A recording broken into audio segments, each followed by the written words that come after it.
என்கிட்ட வந்து உங்கள்கிட்ட வீடியோ இருக்கா இது இருக்கான்னு கேட்டாங்க. என்கிட்ட தோசை ஊற்றுற வீடியோ தான் இருந்துச்சு. அந்த ஒரு தோசை ஊற்றுற வீடியோ மட்டும் தான் அனுப்பினேன், வேறு எந்த ஒரு இதுவுமே நான் அனுப்பலை.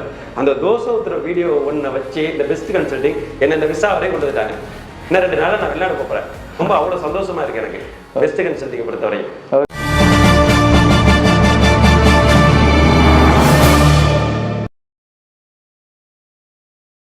வணக்கம் சார்.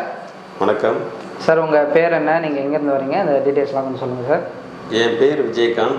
ஓகே. நான் தஞ்சாவூர் மாவட்டம் ஒரத்தநாடு வட்டம் நெடுவாக்கோட்டையிலேருந்து வர்றேன். Okay sir. இப்போ நீங்கள் என்ன கண்ட்ரிக்கு போகிறீங்க, என்ன ஜாப் போகிறீங்க, அந்த டீட்டெயில்ஸ்லாம் கொஞ்சம் சொல்லுங்கள். நான் வந்து குவைத்துக்கு போகிறேன், தோசை மாஸ்டருக்கு. Okay sir. Okay sir. அதுக்கான உங்கள் விசா ஸ்டாம்பிங் எல்லாமே உங்ககிட்ட எல்லாமே ரிசீவ் பண்ணிட்டீங்களா சார்? எல்லாமே இது பண்ணிட்டாங்க. Okay okay sir. இப்போ நம்ம பெஸ்ட் கன்சல்டன்ட் உங்களுக்கு எப்படி தெரியும், இங்கே நீங்கள் எப்படி எங்களை அப்ரோச் பண்ணீங்க, அந்த டீட்டெயில்ஸ்லாம் கொஞ்சம் சொல்லுங்கள் சார். ஒன்றும் இல்லை, நான் என்னோடய ஒய்ஃபோட இன்ஸ்டாவில் ஒரு வாட்டி டைம் பார்த்துருக்கேன். அப்புறம் டெலிகிராமில் ஓப்பன் பண்ணி பார்த்தேன். அப்போ பார்க்கையில் எல்லா கன்சல்டிங் பேரும் வந்துருந்துச்சு. அதில் பெஸ்ட் கன்சல்டிங்கிற பேரும் இருந்துச்சு. அதை ஓப்பன் பண்ணி பார்க்கையில் என்ன நினச்சேன்னு தெரில, அது உடனே எனக்கு பிடிச்சி போச்சு அந்த பெஸ்ட் கன்சல்டிங் பார்த்தோன்னே. ஏன்னா அது வந்து ரிஜிஸ்டர் ஏஜென்சி. அதனால தான் நான் மெயினாக வந்த காரணமே கவர்மெண்ட் ரிஜிஸ்டர்ட் ஏஜென்சிங்கனால தான் நான் அந்த கன்சல்ட்டுக்கே வந்தேன். வந்து பண்ணேன். அப்போ அவங்களுக்கு கால் பண்ணி பேசினேன், இந்த மாதிரி நாளைக்கு உடனே பார்த்துட்டு டெலிகிராமில் டிமாண்ட்ஸ் எல்லாமே பார்த்தீங்க. ஆமாம், பார்த்துட்டு எங்ககிட்ட கால் பண்ணிங்களா? உங்களுக்கு கால் பண்ணேன். கால் பண்ணோன்னே நீங்கள் வாங்கன்னு சொன்னீங்க. நான் வந்தேன்.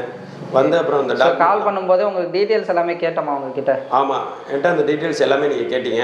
எல்லாமே எனக்கு கரெக்டாக பிடிச்சிருந்ததுனால நான் உடனே கிளம்பி நேராகவே வந்தேன்.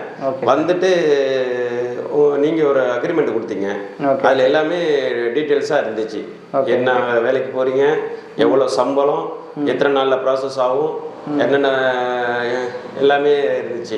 எல்லா ப்ராசஸுமே அதில் இருந்துச்சு. எல்லாத்தையும் படித்து பார்த்து எனக்கு ஓகே ஆனுங்கிறது பிறகு தான் நான் வந்து மூவ் பண்ணேன். Okay sir. இப்போ மூவ் பண்ணும்போது உங்ககிட்ட ஏதாவது பேமெண்ட் நாங்கள் வாங்கினோம்? இல்லை, எந்த ஒரு பேமெண்ட்டுமே இல்லை. ஆக்சுவலி நீங்கள் டெலிகிராம் பார்த்தீங்க, டெலிகிராம் பார்த்துட்டு வந்தீங்க. வந்தேன், வந்து சப்மிட் பண்ணீங்க. ஆமாம், ஓகேங்களா. ஸோ சப்மிட் பண்ணும்போதே டீட்டெயில்ஸ் எல்லாமே சொன்னோமா? எல்லாமே சொன்னீங்க. சப்மிட் பண்ணையில எல்லா டீட்டெயில்ஸ் சொன்னீங்க. அந்த அக்ரிமெண்ட்ல எல்லாமே தெளிவாக எழுதி வச்சிருந்தீங்க. அதை நாங்கள் படித்து பார்த்துட்டு அது ஓகே ஆனுங்கிறதுக்கு அப்புறம் தான் நான் மூவ் பண்ணவே ஆரம்பித்தேன்.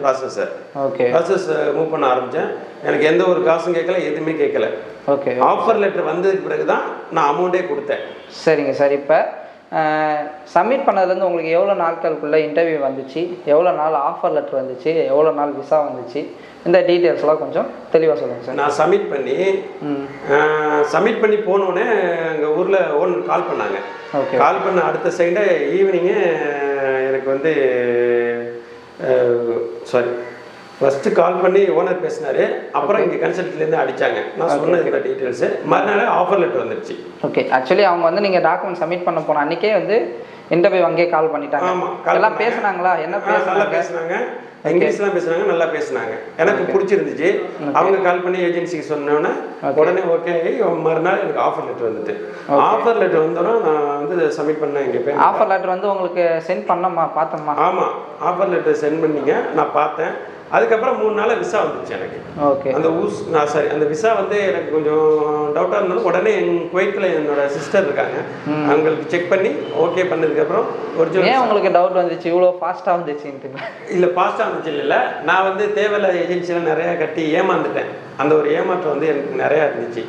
அந்த பயத்திலே நான் இங்கே வந்து கொடுத்தது எனக்கு. ஆனால் இது பர்ஃபெக்டாக எனக்கு மனசார சொல்கிறேன், இது ரொம்ப பர்ஃபெக்டான ஏஜென்சி. அதுவும் ரிஜிஸ்டர் ஏஜென்சிங்கிறதுனால ரொம்ப பர்ஃபெக்ட். கவர்மெண்ட் ரிஜிஸ்டர் ஏஜென்சியா, best consulting, very good. Okay okay sir. Actually இப்போ எவ்வளோ நாட்களுக்குள்ளே இந்த ப்ராசஸ் சொன்னவங்க கிட்ட எவ்வளோ நாட்களுக்குள்ளே இந்த ப்ராசஸ் நடந்திருக்கு, அதை சொல்லுங்கள் சார்.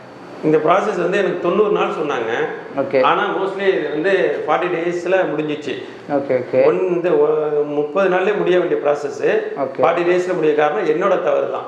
பிசிசி லேட் பண்ணிட்டேன். மெடிக்கலும் இஷ்யூவாக இருந்துச்சு. ப்ளஸ் மெடிக்கல் இஷ்யூவானு நான் உங்களுக்கு இன்ஃபார்ம் பண்ணேன்னா இவங்களே எனக்கு ரெஃபர் பண்ணாங்க.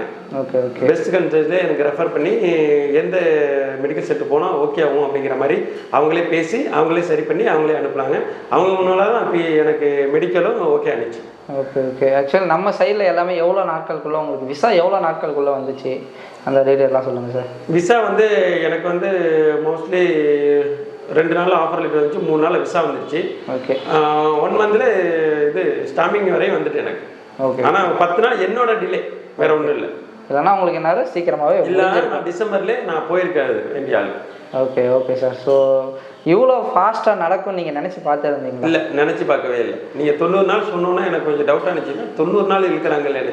ஆனால் இதை 1 மந்த்லேயே முடிச்சிட்டிங்கன்னா பெரிய விஷயம் தான் எனக்கு. ஓகே, ரொம்ப சந்தோஷமாக இருக்குது எனக்கு. Okay sir. இப்போ நீங்கள் நம்ம கூட இவ்வளோ நாள் பயணிச்சிருக்கீங்க. ஆமாம். ஸோ அதாவது ஸ்டாஃபோடைய எப்படி அப்ரோச் பண்ணாங்க, பேமெண்ட்லாம் எப்படி இருந்துச்சு, ஸோ இந்த டீட்டெயில்ஸ் எல்லாமே நம்ம கேண்டிடேட்ஸ்க்கு, ஸோ நீங்கள் உங்கள் ஃபீட்பேக்காக, உங்கள் ரிவ்யூவாக பெஸ்ட்டு கன்சல்டண்ட்டை பற்றியும் எங்கள் ஆஃபீஸை பற்றி நீங்கள் என்ன சொல்ல வரீங்களோ அதை கொஞ்சம் தெளிவாக சொல்லுங்கள் சார். ஒன்றும் இல்லை, இங்கே உள்ள ஸ்டாஃபெல்லாம் ரொம்ப நல்ல ஸ்டாஃப் தான், ஒன்றும் பிரச்சனை. நம்மளே கோவப்பட்டாலும் அவங்க ரொம்ப காமாக பேசி புரிய வச்சு தெளிவான முறையில் நமக்கு எல்லாத்தையுமே அனுப்பி வச்சாங்க. அவங்க மட்டும் இல்லை, ஓனர் வரையுமே எல்லாம் உட்கார வச்சு எனக்கு தெளிவாக என்னென்ன ப்ராசஸ் இப்படி இருக்கும் அப்படி இருக்கும் எல்லாமே தெளிவாக பேசி புரிய வச்சாங்க. எந்த ஏஜென்சியுமே இப்போ பணத்தை கொடுத்துட்டோம்னா எனக்கு என்னன்னு இருப்பாங்க. ஆனால் இந்த ஏஜென்சி ஒரு நாளைக்கு 10 வாட்டி எனக்கு கால் பண்ணுவாங்க. நானே அடிக்காட்டியும் அவங்க கால் பண்ணி என்ன பண்ணீங்களா, செஞ்சீங்களா, போனீங்களான்னு ரொம்ப காமாக எல்லா விஷயத்தையுமே நல்லா தெளிவாக எனக்கு புரிய வச்சாங்க. பெஸ்ட்டு கன்சல்ட்டிங்கை பொறுத்தவரையும் ரொம்ப good, very good. Okay okay okay sir. இங்கே எப்படி ஆரம்பிச்சிங்க வேலைக்கு, என்ன டாக்குமெண்ட், நீங்கள் என்னென்ன டாக்குமெண்ட் சென்ட் பண்ணீங்க, இது எல்லாமே சொல்லுங்கள். சிம்பிளாக நீங்கள் என்ன எப்படி தான் இந்த வேலைக்கு ஆரம்பிச்சிங்க அதை சொல்லுங்கள். எப்போ எங்கே வந்து உங்களை கொண்டு வந்து நிறுத்திருக்கா சொல்லுங்கள். நான் ஃபோனில் பார்த்து ஆரம்பித்தது, நான் கொண்டாந்து டாக்குமெண்ட் சப்மிட் பண்ணேன். அதுக்கப்புறம் விசா வந்து இது அதாவது தோசை வந்து எங்கள் டாக்குமெண்ட் எங்கள் ஆஃபீஸ்க்கு வரும்போது நீங்கள் என்ன சென்ட் பண்ணீங்க, இப்போ எதை வச்சு நாங்கள் உங்களுக்கு வேலை வாங்கி கொடுத்துருக்கோம் அதை சொல்லுங்கள் சார். எனக்கு எதுவுமே சொல்ல. ஸோ ஆனால் நீங்கள் நம்ம கேண்டிடேட்ஸ்க்கு நம்ம பெஸ்ட்டு கன்சல்டண்ட்டை பற்றி நீங்கள் என்ன ஃபீட்பேக் கொடுங்க விரும்புகிறீங்க, ஸோ உங்கள் ஹானஸ்டான ஃபீட்பேக்கை வந்து நம்ம கேண்டிடேட்ஸ்க்கு சொல்லுங்கள். ஒன்றும் இல்லை, என்கிட்ட வந்து உங்கள்கிட்ட வீடியோ இருக்கா இது இருக்கான்னு கேட்டாங்க. என்கிட்ட தோசை ஊற்றுற வீடியோ தான் இருந்துச்சு. அந்த ஒரு தோசை ஊற்றுற வீடியோ மட்டும் தான் அனுப்பினேன், வேறு எந்த ஒரு இதுவுமே நான் அனுப்பலை. அந்த தோசை ஊற்றுற வீடியோ ஒன்றை வச்சு இந்த பெஸ்ட் கன்சல்டிங் என்னை இந்த விசா வரையும் கொண்டு வந்துட்டாங்க. இன்னும் 2 நாளில் நான் வெளிநாடு போகிறேன். ரொம்ப அவ்வளோ சந்தோஷமாக இருக்குது எனக்கு பெஸ்ட்டு கன்சல்டிங்கை பொறுத்தவரையும். ஓகே ஓகேண்ணா, ரொம்ப நன்றிண்ணே. ஸோ இன்னும் கேண்டிடேட்ஸ்க்கு எங்கள் ஏஜென்சியை பற்றி என்ன சொல்ல வருவீங்க, ஆஃபீஸ்க்கு வரலாமா, ஸோ வந்தால் வெயிட் பண்ணணும், இந்த டீட்டெயில்ஸை எப்படி இருக்கணும் அவங்க இல்லை எல்லாமே கன்ஃபார்மாக வரலாம். அதுக்கு 100% நான் கேரண்டி தரேன். அவங்க கேரண்டி தராங்களா, நான் கேரண்டி தரேன். ஏன்னா அந்த அளவுக்கு எனக்கு அவ்வளோ ஒரு சந்தோஷமாக இருந்துச்சு இந்த பெஸ்ட் கன்சல்டிங்கை பொறுத்தவரையும். Okay okay. எவ்வளோ நாட்கள் முடிஞ்சிருக்கு, பணத்துக்கு சேஃப்டி ஆகுங்க, பணத்துக்கு ஃபுல் சேஃப்டி, பணத்துக்கு ஃபுல் சேஃப்டி. ஓகே, 40 நாள்லேயே முடிஞ்சிருச்சு. இது 30 நாளே முடிய வேண்டிய ப்ராசஸ் 40 நாளில் முடிஞ்சிருக்கு. இதனால எனக்கு ரொம்ப சந்தோஷமாக இருக்குது. ஓகே ஓகேண்ணே. ஓகேண்ணா, ரொம்ப நன்றிண்ணே. நீங்கள் கொடுத்த இந்த ஃபீட்பேக்கு ஸோ ரொம்ப சந்தோஷமாக இருக்குது. நீங்கள் போகிற இந்த வேலை உங்களையும் உங்கள் ஃபேமிலியும் மென்மேலும் உயர்த்தணுன்ட்டு பெஸ்ட்டு கன்சல்டன்ட் டீம் சார்பாக நாங்கள் வாழ்த்துக்களை தெரிவிச்சுக்கிறோம். ஸோ நீங்கள் போகிற வேலை உங்களோட இல்லாமல் உங்கள் ஃபேமிலியோ ஃப்ரெண்ட்ஸ் சர்க்கிள் எல்லாருக்குமே ரெஃபர் பண்ணி ஸோ பெஸ்ட்டு கன்சல்டன்ட் மூலிமா ஏமாறாமல் விசா எடுத்து போகணும். ஸோ அப்படின்னு நாங்கள் தாழ்மையாக கேட்டுக்கொள்கிறோம். ஸோ செய்வீங்களாண்ணே? கண்டிப்பாக கண்டிப்பாக. ஓகே, ரொம்ப நன்றி. பெஸ்ட் கன்சல்டிங்கு மறுபடியும் ரொம்ப நன்றியை சொல்லி தெரிவிச்சுக்கிறேன். ரொம்ப நன்றிண்ணே. ரொம்ப நன்றி.